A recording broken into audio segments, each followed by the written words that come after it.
गुरु के नेतृत्व में भील आंदोलन को दबाने के लिए मानगढ़ का जनसंहार किस वर्ष में हुआ? मोस्ट इंपोर्टेंट, मानगढ़ धाम का नर संहार जिसे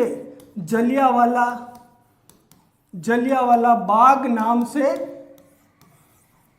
कहा गया, वो किस वर्ष में हुआ? तो याद रखना तारीख आपको 17 नवंबर 1913। कब हुआ? 17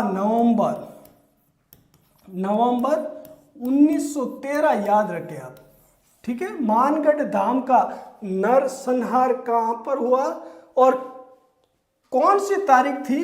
तो 17 नवंबर याद रखें 1913, जिसे जलियांवाला बाग हत्याकांड के सम्मान समझा गया था, वो 17 नवंबर 1913 में हुआ था, याद रखना है। आगे बढ़ते हैं, अगला प्रश्न देखिए।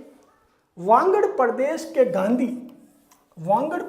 के गांधी नाम से विख्यात स्वतंत्रता सेनानी थे, कौन थे? हरिदेव जोशी, मोतीलाल तेजावत, माणिकलाल वर्मा, भोगीलाल पंड्या या पांड्या को वांगड़ का गांधी कहा जाता था। क्या कहा जाता था? वांगड़ का गांधी, याद रखना है। वांगड़ के गांधी नाम से कौन प्रसिद्ध थे?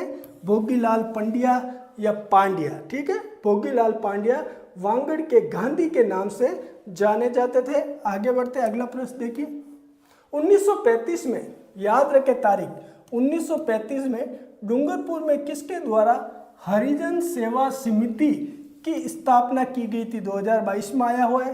तो हरिजन सेवा समिति की स्थापना करने वाले भोगीलाल कौन थे? भोगीलाल, याद रखना, हरिजन सेवा समिति की भोगीलाल पांड्या या पंड्या भी कहा जाता है, याद रखना, भोगीलाल पांड्या। कब हुई थी इन्होंने हरिजन सेवा समिति की स्थापना?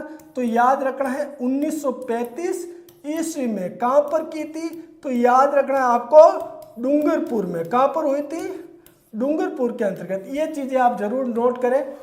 1935 में डूंगरपुर में भोगीलाल पांड्या द्वारा हरिजन सेवा समिति की स्थापना की गई थी। तो भोगीलाल पांड्या आंसर हो जाएगा हरिजन सेवा समिति की स्थापना करने वाले 1935 में। कहां पर? डूंगरपुर में, याद रखना है, ठीक है।